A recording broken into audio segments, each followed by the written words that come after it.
Buenas tardes, Fabricio. Muchas gracias. Hemos tenido en este día, hasta hace pocos minutos, la reunión del COE Nacional. Como ustedes saben, el COE ha pasado a reunirse 3 veces por semana en lugar de todos los días. Hemos analizado algunos pedidos provenientes sobre todo de alcaldes, alcaldías, que van modificando ya las actividades en sus cantones. Quisiera pedirle al ministro Ceballos que empiece él con las cifras y yo de inmediato comentaré algunos pedidos que tienen que ver ya con las regulaciones de municipios y actividades laborales, productivas, económicas. Ese me parece el orden para esta intervención, Fabricio, así que pasemos por favor con el ministro Ceballos. De acuerdo, ministra, muchas gracias. Buenas tardes, ministro, por favor. Buenas tardes, Fabricio, muy buenas tardes con los medios de comunicación y con todos ustedes ecuatorianos. Inicio mi intervención dándoles a conocer la situación nacional por COVID-19 correspondiente al día de hoy, 8 de mayo, si por favor pudieran poner el resumen de la infografía.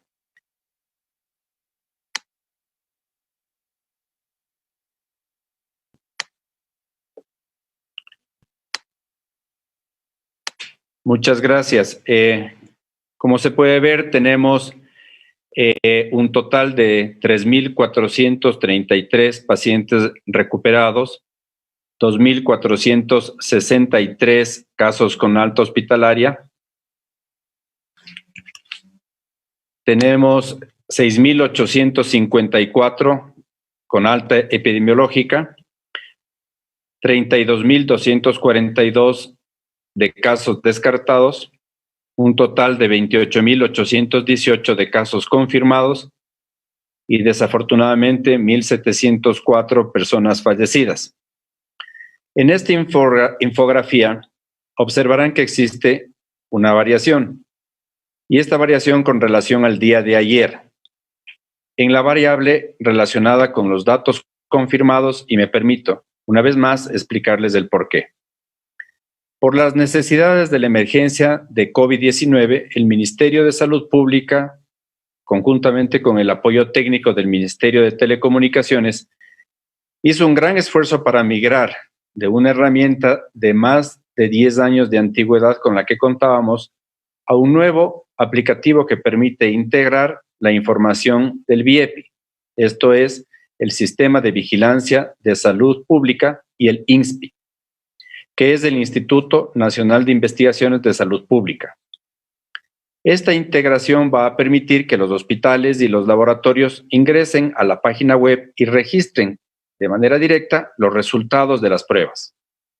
Además, los médicos tendrán la posibilidad de ingresar al sistema y obtener la información pertinente para el seguimiento de sus pacientes.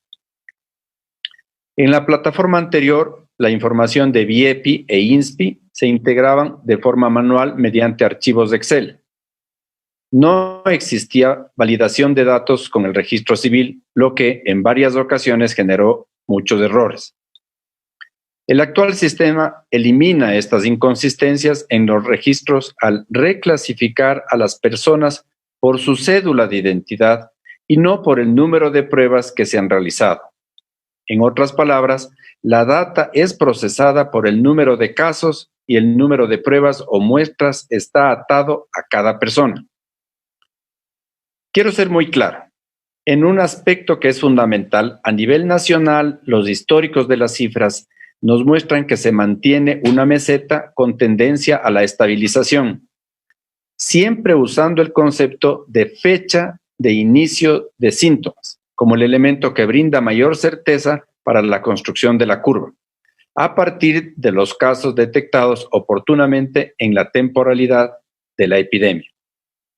El registro de la información en el contexto de una epidemia es y debe ser dinámico, veraz. Por ejemplo, se incorporan nuevos recursos diagnósticos y es absolutamente necesario redefinir qué constituye un caso positivo, cómo se integran los resultados del laboratorio y de qué manera se realiza la clasificación final de cada uno de los casos. Con esta explicación técnica queda claro que las puestas de funcionamiento del aplicativo para las cifras que estamos publicando el día de hoy evidencia una nueva reclasificación y depuración de la data, lo que se refleja en la infografía nacional cuando los casos confirmados se reducen en 1.480 en relación al registro del día de ayer. Como he manifestado, el ajuste se debe a que los casos procesados, según el número de cédula del ciudadano y no por el número de pruebas que se han realizado, las 2 o 3 más muestras pertenecen a una sola persona que constituye un solo caso. De igual manera, también a nivel provincial se reflejan ajustes en la data. De manera particular, para los presidentes de los COEs provinciales y cantonales se ha previsto un mecanismo para responder solicitudes específicas sobre información o requerimientos a nivel local. 3 funcionarios del Ministerio de Salud Pública estarán dedicados exclusivamente a brindar todo el apoyo a los diversos centros de operaciones de emergencia del país. Con esto concluyo acá. Les deseo muy buenas tardes. Muy gentil, muchas gracias, ministro. Gracias por la explicación. La ministra de Gobierno, María Paula Romo, con más información.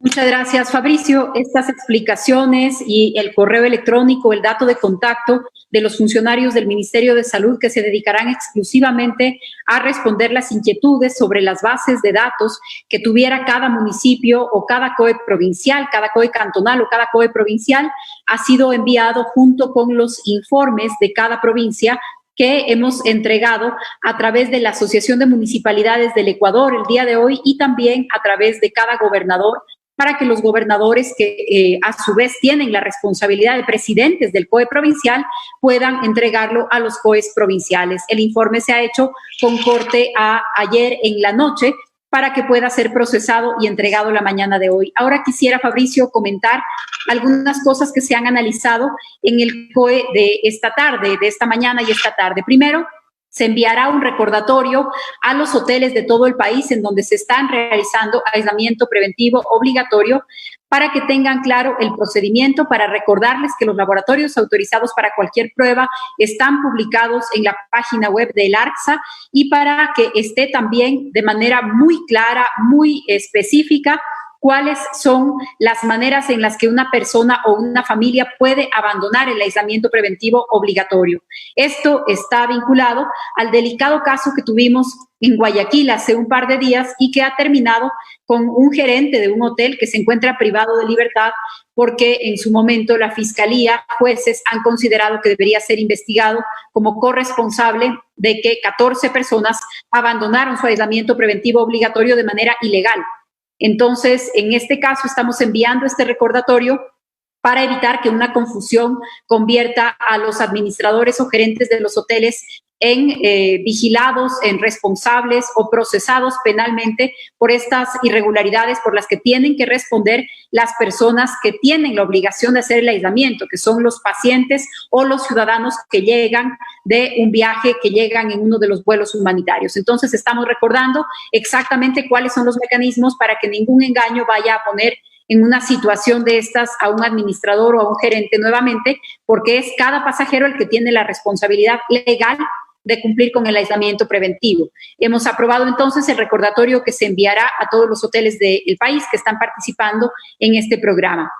La Mesa de Salud ha recomendado que recordemos a los municipios, a las cadenas comerciales y a la ciudadanía en general que el uso de guantes, si es que se da, tienen que ser guantes desechables y desecharlos de manera rápida porque preocupa que algunos guantes, sobre todo los guantes de látex que se están pidiendo en ciertos lugares, no se procesen así, que no sean desechables y su uso de otra manera, su uso prolongado, en lugar de disminuir las posibilidades de contagio o el riesgo de contagio, lo incrementa. Entonces también hemos hablado de esto y vamos a sacar algún material de comunicación para que ustedes nos ayuden también a difundir esta información. Si se usan guantes, los guantes tienen que ser desechables y de ninguna manera pues prolongar su uso por horas o peor todavía por días, porque el riesgo de contagio aumenta en lugar de disminuir.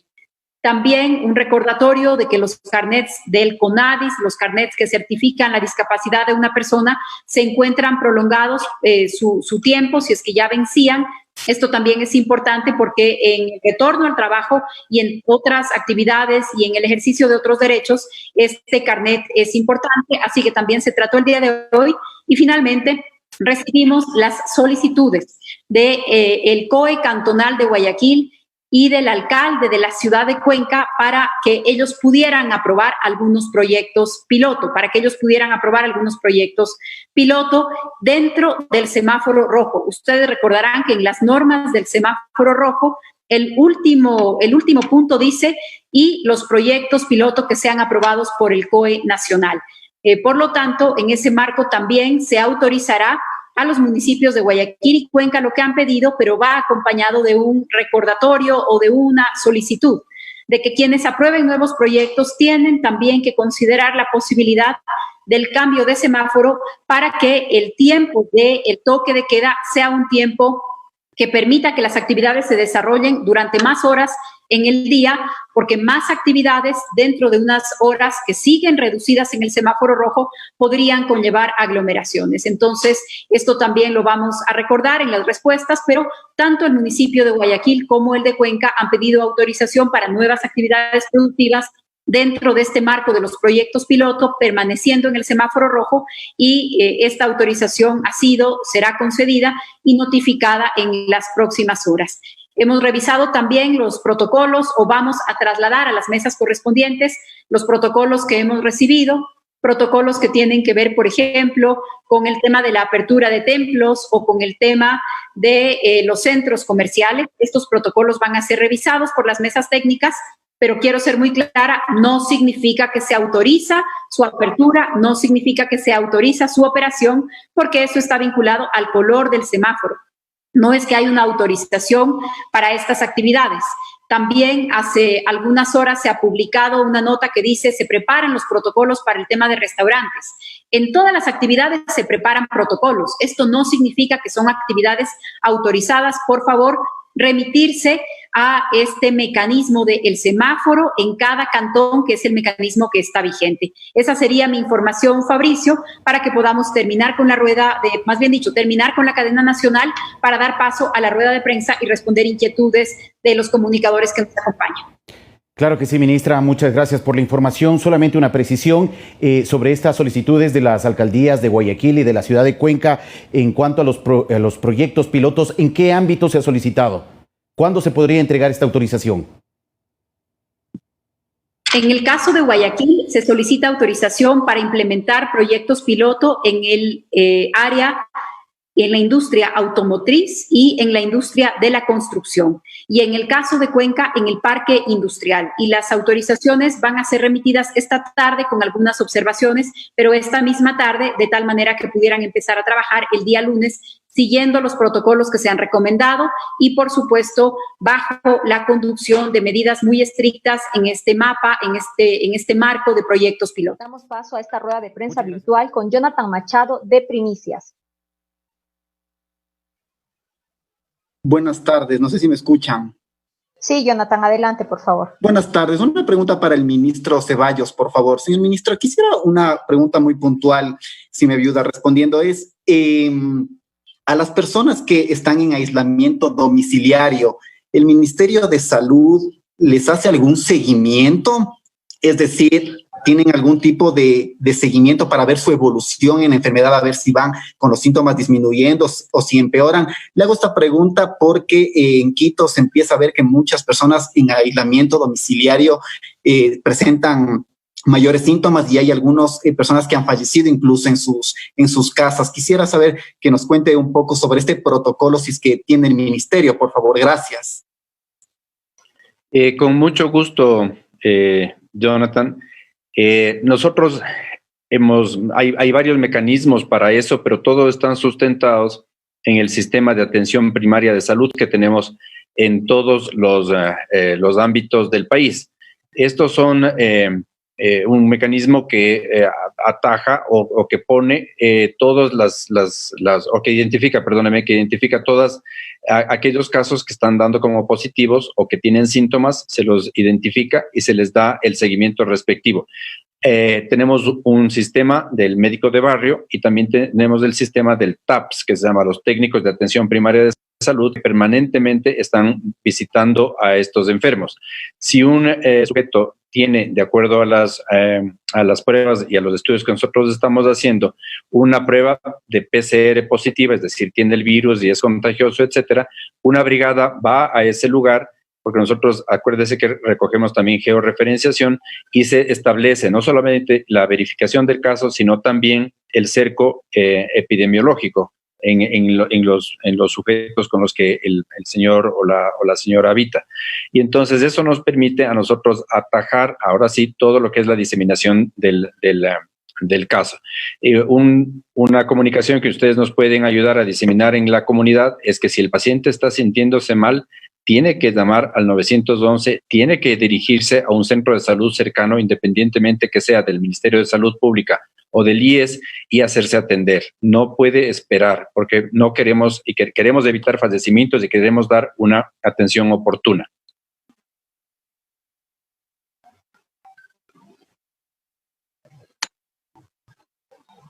Le agradecemos, ministro. Continuamos con Alcibiades Onofre, de TC Televisión. Así es. Buenas tardes. Adelante. Buenas tardes, ministro. Buenas tardes, autoridades. Sí, justamente quería consultar algo. Siempre se ha hablado de la muerte o de los afectados de coronavirus mayores de edad, pero queríamos saber qué pasa con la población menor de edad, de los niños que van desde el mes hasta los 15, 17 años. ¿Cuántos fallecidos hay hasta el momento, menores aquí en nuestro país, y cómo es el protocolo para la atención de cada uno de ellos? Los menores de 1 año y en realidad los menores de 14 años tienen una probabilidad mucho menor de adquirir el coronavirus. Se ha visto que hay muy poquitos casos y realmente muy pocos fallecidos. No tengo, pero a la mano el dato exacto de los pacientes que han fallecido en el Ecuador sobre eso, pero le prometo darle y actualizado por este grupo de edad. Es un grupo de menor riesgo comparado al resto de la población, pero es un grupo que puede ser potencialmente transmisor. Es decir, por más que los niños no se afecten, estén completamente asintomáticos, aparentemente no tienen ni siquiera fiebre, esos niños pueden estar cargando el virus y se acercan al abuelito, a la abuelita, a la tía, que tiene varios problemas, entonces puede haber un problema ahí. Eso le respondo y le debo a Alcibiades la información. Se la mando inmediatamente el número de fallecidos. Gracias, ministro. Continuamos con Santiago Ponce, de Diario El Norte. Sí, muy buenas tardes con todos los colegas. No sé si me escuchan bien, por favor. Por favor, adelante. Sí, tengo una pregunta para la ministra María Paula Romo. Por favor, quisiera pedirle, ministra, que nos amplíe un poco más la información respecto a los allanamientos que se realizaron en diferentes ciudades, entre ellas la ciudad de Otavalo, acá en la zona norte, como Ambato, Latacunga, entre otras. Entonces, si nos puede ampliar un poquito más la información respecto a estos allanamientos. Muchas gracias. Gracias, Santiago. Tal vez una explicación breve, pero muy importante. La policía puede actuar sin orden de juez, sin pedido de fiscal, solamente en los casos de delito flagrante. En esos casos, en los casos de respuesta inmediata al delito, la policía actúa sin necesidad de que exista un pedido o una orden que venga desde la fiscalía y los jueces. En estos casos, en los casos a los que usted hace referencia, son todos casos de pedidos de la Fiscalía Nacional, ya sean los casos que tienen que ver con investigaciones en hospitales o ya sea la red denunciada desde el Ministerio de Finanzas para averiguar en dónde están o podrían estar funcionarios que estén ofreciendo favores, solicitando pagos indebidos, ilegales. Entonces, los detalles los dará la Fiscalía, que es quien se encuentra al frente de las investigaciones. Sobre el caso de los allanamientos y de las detenciones por una red de presunta corrupción o de corrupción que presuntamente estaría vinculada al Ministerio de Finanzas, el propio ministerio en su página y a través de sus mecanismos de denuncias identificó esto. La investigación ha tenido ya varios meses y le puedo confirmar que existen 7 detenidos y que uno de los allanamientos se realizó en la celda de la señora María Sol Larrea. Eso es lo que le puedo confirmar sobre ese caso y sobre los casos que están vinculados a las investigaciones de irregularidades en el sector salud. Fiscalía General del Estado, cuando conoce de alguna irregularidad, pide estos allanamientos y la policía actúa como un órgano auxiliar. Gracias, ministra. Para concluir, una pregunta de Carla Feijó de TV Digital. ¿Qué municipios pasan a color amarillo en los próximos días? Gracias, Carla. Es una pregunta corta, o una respuesta corta, así que tal vez podemos tomar una pregunta más. Solamente Daule ha anunciado ya formalmente que la próxima semana pasa a color amarillo. Todavía tenemos algunas horas para los municipios que quieran tomar esta decisión y hemos sabido extraoficialmente, de manera no formal, que habrían al menos 2 otros municipios en el país que estarían analizando también el cambio de color. Pero por ahora, confirmado, solamente el municipio de Daule. Continuamos con David Retroban de Diario Los Andes. Listo. Mi pregunta para el señor ministro Juan Carlos Ceballos. ¿Cómo se está manejando el tema de la dotación de medicamentos para pacientes que sufren de enfermedades catastróficas y que antes de la emergencia iban al Instituto Ecuatoriano de Seguridad Social a retirar los medicamentos? Ahora, obviamente, por esta situación no se pueden acercar al Hospital del Seguro por ser el foco de contagio y tienen que enviar a los familiares, pero los familiares de momento que van les dicen que la base de datos está desactualizada. Entonces hay un poco de desorganización. Tal vez se puede pensar en la posibilidad de dotar los medicamentos a domicilio para no poner en riesgo ni a la persona enferma ni tampoco a los familiares. Gracias. Sí, David, en realidad eso es lo que se está haciendo. No conozco en detalle lo del Instituto Ecuatoriano de Seguridad Social, pero voy a discutirlo con el doctor Mauricio Espinel de manera de averiguar. Pero yo entendía que el IES sí está en esa misma línea, como lo que estamos nosotros haciendo como Ministerio de Salud Pública, el reparto de medicación. Hablé del sistema de atención primaria de salud y de médico del barrio, en lo cual nosotros les damos seguimiento a los pacientes. Y de igual manera, en los subcentros pequeños y en los centros de salud chicos, también se hace lo mismo. Estamos en constante comunicación con Solca también y con el BAC Ortiz, que recibe y ve pacientes que están inmunodeprimidos y que por lo tanto el riesgo de salida y de contagio es mayor. Entonces sí se les está entregando directamente a la casa. Yo le prometo hacer esa pregunta a Mauricio Espinel y para contestarle. Si es que me permite un momentito, Natalie, contestar la pregunta anterior sobre Alcibiades. Nosotros tenemos 3 fallecimientos comprobados por coronavirus en la edad de hasta 11 meses, de los 12 a los 14 años hay 2 y de los 5 a los 9 años hay 3, un total de 8 fallecimientos en esta edad hasta los 14 años. Le agradecemos, ministro, y le agradecemos también a la ministra de Gobierno, María Paula Romo, por haber despojado todas estas dudas de los periodistas. Les agradecemos.